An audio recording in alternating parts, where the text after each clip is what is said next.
Hola a todos, bienvenidos a una nueva inmersión profunda, esta vez en las candentes noticias de Colombia. Se trata nada menos que de la recaptura de alias Pichi, a quien algunos llaman el Pablo Escobar bumangués. Un personaje que a pesar de su peligrosidad se encontraba bajo arresto domiciliario, cumpliendo una condena de 7 años y medio, cuando se dio a la fuga. Exacto, y ahí es donde comienza la verdadera intriga. Su escape no solo ha generado asombro, sino también un debate político que ha puesto a Colombia en el ojo del huracán. Es que la pregunta que surge de inmediato es, ¿cómo es posible que un criminal de alta peligrosidad como alias Pichi haya estado en arresto domiciliario en primer lugar? Y lo que es aún más importante, ¿qué nos dices esto sobre el panorama político actual? Para desenredar este nudo, nos basaremos en el audio de noticias del fin de semana y más, que nos ofrece detalles de los eventos y las reacciones que han sacudido al país. Comencemos por la fuga en sí. Alias Pichi estaba en Medellín bajo arresto domiciliario. Durante una visita rutinaria, los guardias confirmaron su presencia, pero poco después la alarma del brazalete electrónico que portaba se activó, indicando que había sido manipulado. Al regresar al lugar, Alias Pichi ya no estaba. Es increíble, desapareció sin dejar rastro. ¿Cómo burló la seguridad? Y para añadir aún más a la trama, fue recapturado en Copacabana, Antioquia, lo que significa que nunca salió del departamento. Y aquí es donde la política entra en juego. La fuga de alias Pichi se convirtió en una herramienta para atacar al gobierno de Gustavo Petro, alcaldes como Federico Gutiérrez de Medellín y Juan Carlos Cárdenas de Bucaramanga lanzaron fuertes críticas al presidente, a pesar de que el sistema penitenciario no está bajo su control directo. Es una ironía. Critican al presidente, pero Alex Pichi estaba bajo arresto domiciliario gracias a un juez de Medellín.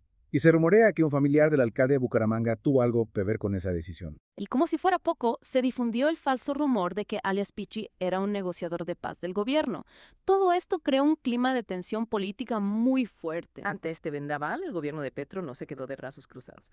La recaptura de alias Pichi fue solo una de varias acciones contundentes contra grupos criminales. De hecho, podríamos decir que fue una demostración de fuerza. Totalmente. Se llevaron a cabo operativos exitosos como el bombardeo contra el Clan del Golfo, la incautación de 800 kilos de cocaína con destino a Estados Unidos, la captura del jefe chileno del Tren de Aragua en Colombia e incluso la liberación de menores reclutados por grupos armados. Y esto desbarata la narrativa de la oposición que acusaba a Petro de debilitar a las fuerzas de seguridad. Sin duda. Ahora bien, esto nos lleva a otra pregunta clave. ¿Está Petro utilizando estos éxitos para ganar puntos políticos? Es una posibilidad. Lo que es innegable es que la oposición ha intentado colgarse de estas victorias. Federico Gutiérrez, por ejemplo, quiso atribuirse el mérito de la recaptura de alias Pichi, a pesar de que el general de la policía aclaró que se realizó por orden directa del presidente Petro. Y lo más curioso es que Gutiérrez aseguraba haber impedido que alias Pichi saliera de la región cuando fue precisamente bajo su mandato que se fugó. Una contradicción bastante evidente. Y esto me hace pensar, estamos presenciando un patrón de oportunismo político. Es una pregunta que vale la pena explorar. La recaptura de alias Pichi y las demás acciones del gobierno nos obligan a analizar la política de seguridad de Petro en un contexto más amplio. Exacto. ¿Qué diferencia su enfoque de gobiernos anteriores? Petro se ha centrado en desmantelar las organizaciones criminales desde la raíz, atacando sus finanzas y redes de apoyo. Se ha priorizado la persecución de figuras de alto perfil como alias Pichi, e interrumpir las rutas del narcotráfico, como lo demuestra la gran incautación de cocaína. Estrategias que, a juzgar por los resultados, parecen estar dando frutos. La pregunta es, ¿serán sostenibles a largo plazo? Esa es la gran interrogante. El panorama político colombiano es complejo y las dinámicas de poder están en constante cambio. Cierto. Y con esto en mente te dejo una pregunta para reflexionar. ¿Podrá Petro mantener este impulso contra el crimen organizado o serán estos éxitos efímeros? ¿Qué piensas tú? Esa es la pregunta del millón. Para responderla tenemos que entender el trasfondo de la estrategia de Petro. No se trata solo de capturar a los capos, sino de desarticular las estructuras que les permiten operar. Y eso significa golpear donde más les duele sus finanzas. Hablando de dinero, recordemos que a alias Pichi le encontraron 6.5 millones de pesos en efectivo durante su recaptura. No estaba precisamente en bancarrota. Eso nos da una idea de la capacidad económica de estas organizaciones. Por eso la incautación de esos 800 kilos de cocaína es un golpe tan significativo. No solo se les quita la mercancía, sino que se afecta su flujo de caja. Estamos hablando de un valor estimado de 4.800 millones de pesos en el mercado negro. Y eso sin contar el impacto en la cadena de distribución. Al interceptar esa cantidad de drogas se evita que llegue a su destino final, lo que debilita toda la red de narcotráfico. Precisamente. Y no podemos olvidar las capturas internacionales, como Bien. la del jefe de la banda Tren de Aragua en Chile. Este caso nos demuestra que la lucha contra el crimen organizado trasciende las fronteras y requiere de cooperación internacional. Es un punto crucial. Ningún país puede enfrentar este problema solo.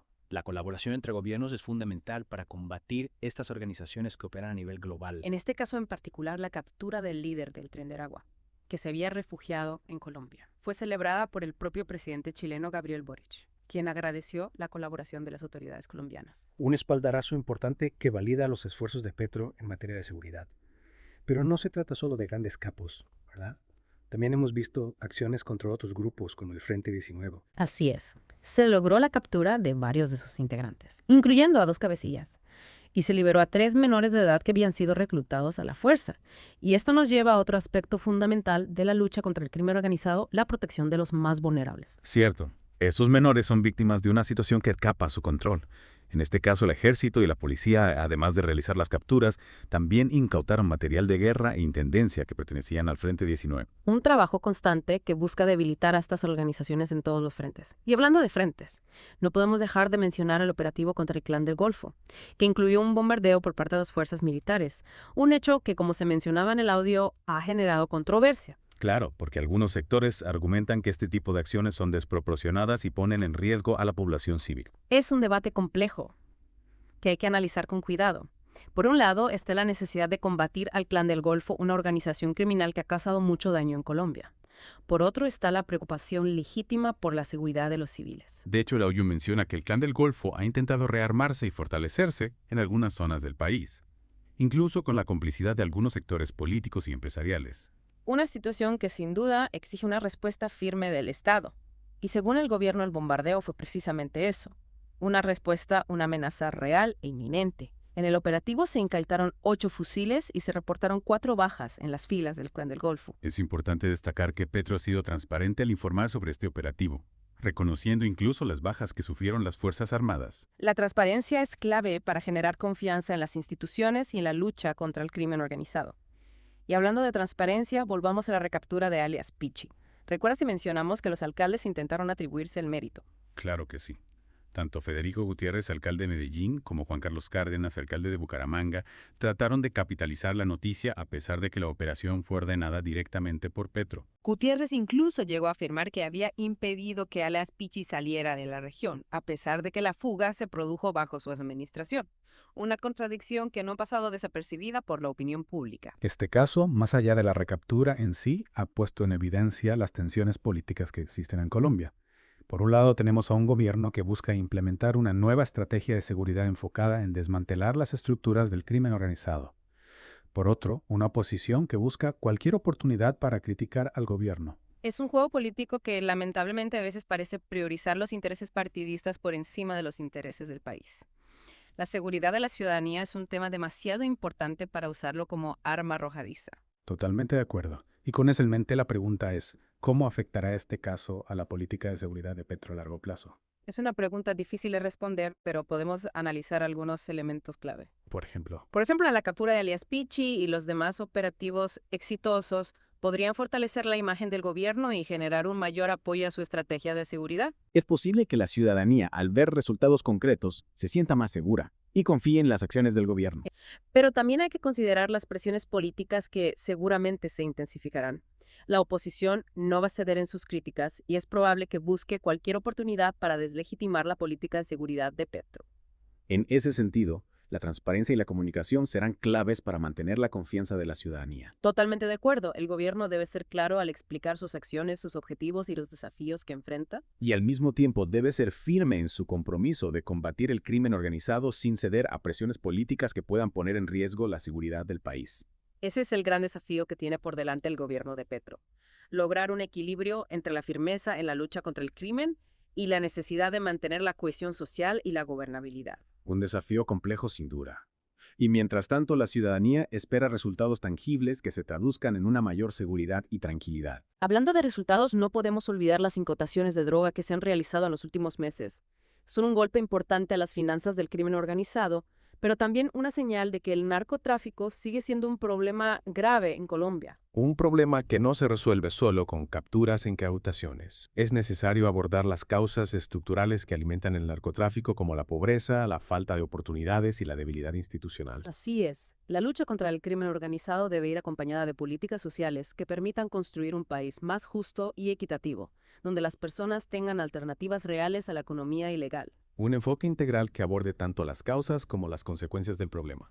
Y en ese sentido la educación juega un papel fundamental. Claro, porque la educación es la base para construir una sociedad más crítica, más consciente y más participativa. Una sociedad que sea capaz de rechazar la violencia y la ilegalidad. Y que pueda construir un futuro más próspero y seguro para todos. Precisamente, ese es el objetivo final de cualquier política de seguridad.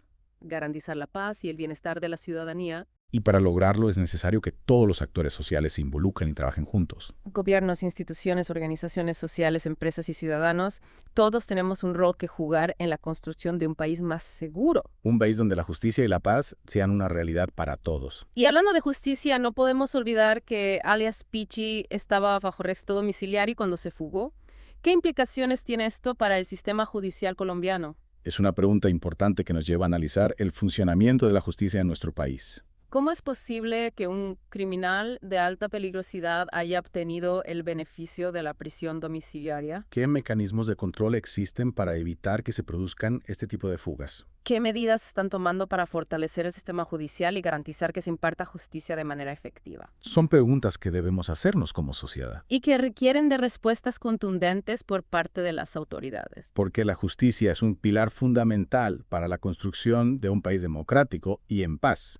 Sin justicia no hay paz. Y sin paz no hay futuro. Es por eso que la recaptura de alias Pichi y todo lo que ha rodeado este caso nos invitan a reflexionar sobre los desafíos que enfrenta Colombia en materia de seguridad y justicia. Desafíos que requieren de un compromiso de todos para construir un país más justo, más seguro y más próspero. Un país donde todos podamos vivir en paz y con dignidad. Y con esa reflexión nos acercamos al final de esta inmersión profunda en el complejo mundo de la seguridad y la política en Colombia. Hemos analizado la recaptura de alias Pichi, sus implicaciones políticas, la estrategia de seguridad del gobierno de Petro y los desafíos que enfrenta Colombia en materia de justicia. Un tema que nos invita a seguir informándonos y a participar en la construcción de un país mejor. Y antes de despedirnos, me gustaría retomar la pregunta que planteamos al inicio. ¿Podrá Petro mantener este impulso contra el crimen organizado? ¿Serán estos éxitos pasajeros o marcarán un punto de inflexión en la lucha contra la criminalidad en Colombia? Esa es una pregunta que solo el tiempo podrá responder. Lo que sí sabemos es que no hay soluciones fáciles. La lucha contra el crimen organizado es un camino largo y complejo, que requiere de un compromiso inquebrantable con la justicia y la paz. Exacto. Gobiernos, instituciones, organizaciones sociales, empresas y ciudadanos, todos tenemos un rol que jugar. Mientras tanto, los invitamos a ustedes, nuestros oyentes, a que se mantengan informados, a que analicen la información con ojo crítico y que formen sus propias opiniones. Recuerden que este es un tema complejo con múltiples aristas y perspectivas. Lo importante es que participemos en el debate, que nos involucremos en la construcción de un país más seguro y que exijamos a nuestros líderes que actúen con responsabilidad y transparencia. Y hablando de información para aquellos que quieran profundizar en el análisis de la situación colombiana, les recomendamos que visiten el canal de YouTube Voces de Colombia. Encontrarán allí una gran variedad de contenidos y análisis sobre la actualidad colombiana. Una herramienta útil para comprender mejor la complejidad de este contexto. Y para ampliar aún más la audiencia, no olviden apoyarnos en nuestro podcast Voces de Colombia en YouTube. Les deseamos una feliz Navidad.